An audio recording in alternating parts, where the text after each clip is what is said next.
YS Jaganmohan Reddy గారి చెల్లెలైనటువంటి YS Sharmila గారు నిన్నటి రోజున జగన్మోహన్ రెడ్డి గారు చేసినటువంటి వ్యాఖ్యల గురించి స్పందిస్తూ జగన్మోహన్ రెడ్డి గారు అందరినీ వాడు వీడు అని చెప్పేసి మాట్లాడుతూ ఉన్నారు. ఆయనకి ఎటువంటి సభ్యత లేదని చెప్పేసి మాట్లాడడం జరిగింది. మరైతే మొత్తానికి జగన్మోహన్ రెడ్డి గారి కామెంట్స్ గురించి షర్మిల గారు స్పందించిన తీరు గురించి మనతో మాట్లాడనుకున్నారు senior journalist doctor Kanakadurga Vadlamani గారు. మేడం నమస్కారం అండి. నమస్తే అండి. మేడం నిన్నటి రోజున వైఎస్ షర్మిల గారు మాట్లాడుతూ జగన్మోహన్ రెడ్డికి సంస్కారం సభ్యత లేవు, అందరు నా విధంగా వాడు వీడు అని చెప్పేసి మాట్లాడుతున్నాడు, కాబట్టి జగన్మోహన్ రెడ్డిని వదిలేయండి పట్టించుకోవద్దని చెప్పేసి మాట్లాడుతున్నారు. ఏమంటారు షర్మిల రెడ్డి గారి కామెంట్స్ గురించి? అంటే షర్మిల గారు ఒకటి మర్చిపోయారండి. యాక్చువల్ గా ఆయన వాడు వీడు అని వదిలేశారు బూతులు మాట్లాడకుండా. అంతవరకు మనం కొంచెం క్షమించాలేమో అతన్ని, జగన్మోహన్ రెడ్డిని. మామూలుగా జగన్మోహన్ రెడ్డి సంస్కారం ఏంటంటే బూతులతో మొదలుపెట్టి బూతులతో ఎండ్ చేయడం కదా, అందరి చేత మాట్లాడించడం, సొంత చెల్లెల్నే మాట్లాడిస్తాడు కదా ఆయన. అందుకని వాడు వీడు అంటే కొంచెం సంస్కారయుతంగా మాట్లాడుతున్నట్లు లెక్కేమో. ఏది ఏమైనా నిన్న పులివెందుల తర్వాత ఒంటిమిట్ట జెడ్పీటీసీ ఎన్నికల్లో తెలుగుదేశం పార్టీ విజేతను ఎగరే ఇవాళ మొదటి సంతోషించాల్సిన వ్యక్తుల్లో షర్మిల అండ్ సునీత గారు ఉన్నారండి. అందులో నో డౌట్. ఎందుకంటే ఇవాళ ఈ విజయం వాళ్ళకు కూడా చాలా ఆనందదాయకం నన్ను అడిగితే. ఇప్పుడు ఆ రోజు సార్వత్రిక ఎన్నికల ముందు ఏదైతే షర్మిల గారు కావచ్చు, విజయమ్మ గారు కావచ్చు, సునీత గారు కావచ్చు, మా అన్నను గెలిపించకండి, మా అన్నను ఓడించండి అని ఖచ్చితంగా చెప్పారు. మొన్న పులివెందుల ఎన్నికల ముందు కూడా సునీత గారు వచ్చి మాట్లాడడం జరిగింది. ఆ రోజే మనం చెప్పాం, మీకు గుర్తుంటే, ఈ ఎన్నికల్లో విజయం అనేది తథ్యం టీడీపీకి, ఈ ఎన్నికల్లో పులివెందుల్లో గెలవడం అనేది సునీత కూడా ఒక కానుక కిందే ఉంటుంది, ఎందుకంటే వివేకానంద రెడ్డి గారి ఆత్మకి శాంతి చేకూరుతుందని మనం చెప్పడం జరిగింది. సో ఇవాళ అదే జరిగిందండి. పులివెందుల ప్రజలు కావచ్చు, జెడ్పీటీసీ ఎన్నికల్లో, తర్వాత ఒంటిమిట్ట ప్రజలు కావచ్చు, చాలా మామూలు మెజారిటీ ఇవ్వలేదు. పులివెందుల్లో డిపాజిట్ కోల్పోవటం అనేది వైసీపీకి కలలో కాదు కదా, ఇళ్లలో కూడా ఊహించని దెబ్బది. సో ఇంకా ఇక్కడితో వైసీపీకి ప్రజలు అంటే పులివెందుల ప్రజలు సమాధి కట్టారని అర్థమవుతుంది మనకి. అంటే ఇంకా జగన్మోహన్ రెడ్డి అనే వాడికి ఇంకా పార్టీ అనవసరం, ఆయన ఇంక ఇంట్లో కూర్చోవచ్చు, లేదు నెక్స్ట్ జైలుకి వెళ్ళొచ్చు అని పులివెందుల ప్రజలు నిర్ద్వందంగా తీర్పిచ్చారు. ఇక్కడితోటి ఆయన రాజకీయానికి కూడా సమాధి కట్టడం అయిపోయింది. మనం ఇది గతంలోనే చెప్పాము, ఎన్నికల ముందే చెప్పాము, అది ప్రజలు కూడా చాలా చక్కగా అర్థం చేసుకున్నారండి. ఇవాళ వీళ్ళందరూ ఏం మాట్లాడుతున్నా అదంతా కూడా పట్టించుకోకర్లే, ఎవరు వైసీపీ వాళ్ళు మాట్లాడేది. ఇంకా షర్మిల ఏమన్నారంటే, మా అన్నకి సిగ్గు సరం లేదు, చంద్రబాబు నాయుడు కాంగ్రెస్ కుమ్మక్కయ్యారు అనేది మాట్లాడుతున్నారు రాహుల్ గాంధీ తోటి, అది చాలా తప్పు. అవునండి. అంటే ఇప్పుడు షర్మిల రెడ్డి గారు అక్కడ మాట్లాడుతూ చంద్రబాబు నాయుడు గారు హాట్ లైన్ లో రాహుల్ గాంధీతో టచ్లో ఉన్నారని చెప్పి జగన్మోహన్ రెడ్డి వ్యాఖ్యల్ని తీవ్రంగా ఖండిస్తున్నాం, ఆ వ్యాఖ్యలు నిజమైతే జగన్మోహన్ రెడ్డి బైబిల్ మీద ప్రమాణం చేయాలని చెప్పేసి చెప్పారు. మరి దానికి స్పందిస్తూ జగన్మోహన్ రెడ్డి గారు ఏం మాట్లాడలేదు, ఎందుకంటారు? స్పందించారు కదండి, అది కూడా ఆవిడ చెప్పారు. జగన్మోహన్ రెడ్డికి అంత దమ్ము ధైర్యం లేదు. ఆవిడ మనం వాడిన పదాలన్నీ ఇవాళ షర్మిల గారు వాడారు, మీరు గమనిస్తే. దమ్ము ధైర్యం లేదు అని మనం అందరం కూడా గత ఏళ్ళగా మనం ఏది మాట్లాడుతున్నామో అది ఇవాళ షర్మిల గారు నొక్కి వక్కాణించారండి.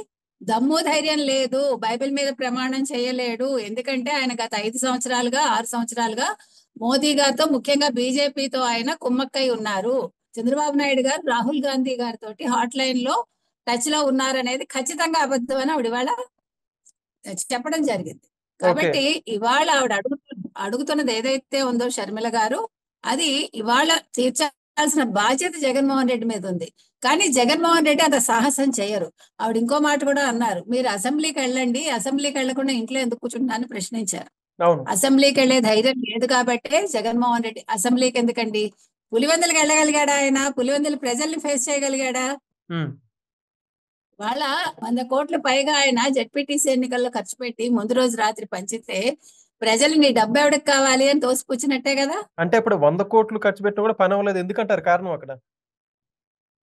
ప్రజలు నిజాలు తెలుసుకున్నారండి. జగన్మోహన్ రెడ్డి వేస్ట్ అని అర్థమైంది కదా. పులివెందుల వాళ్ళకి అర్థమైందంటే ఇంకా జగన్మోహన్ రెడ్డి తల ఎక్కడ పెట్టుకోవాలి?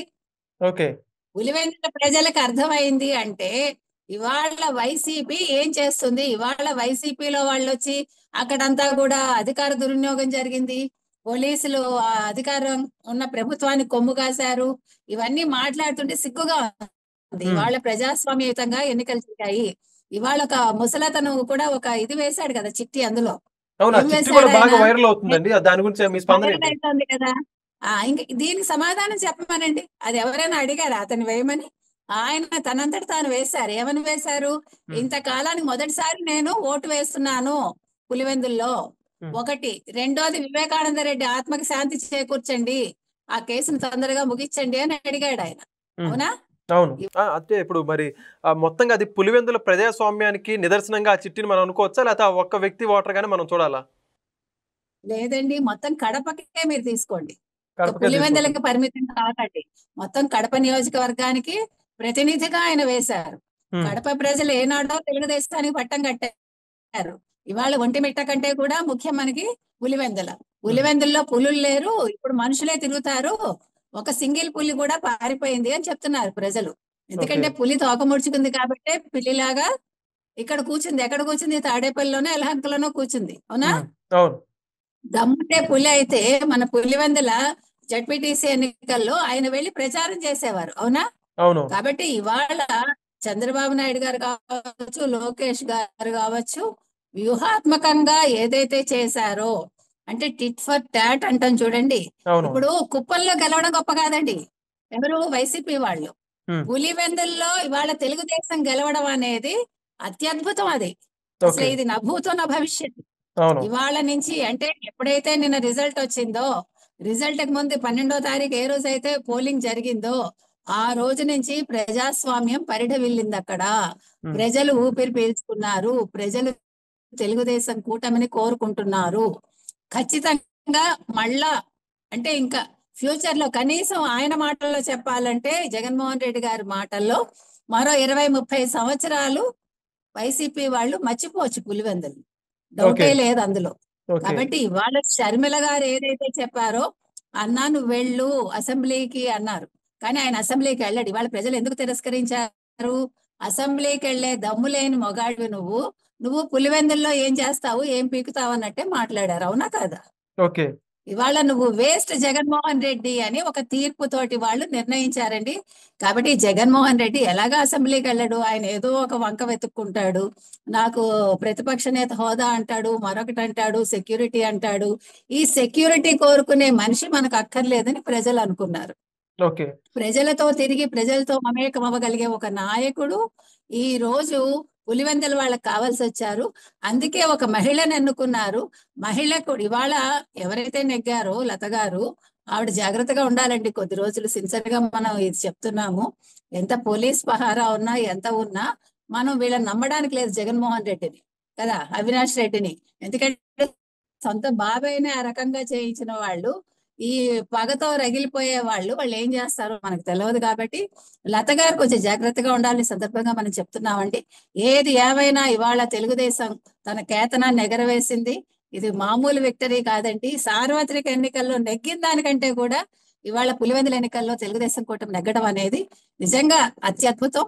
చాలా అంటే మనం ఇంతకంటే మనం మాట్లాడలేకపోతున్నాం ఆనందాలు. రైట్. ఖచ్చితంగా మేడం, చాలా చక్కగా విశ్లేషణ చెప్పారు. Thank you. నమస్తే. Please subscribe to Leo News for more videos.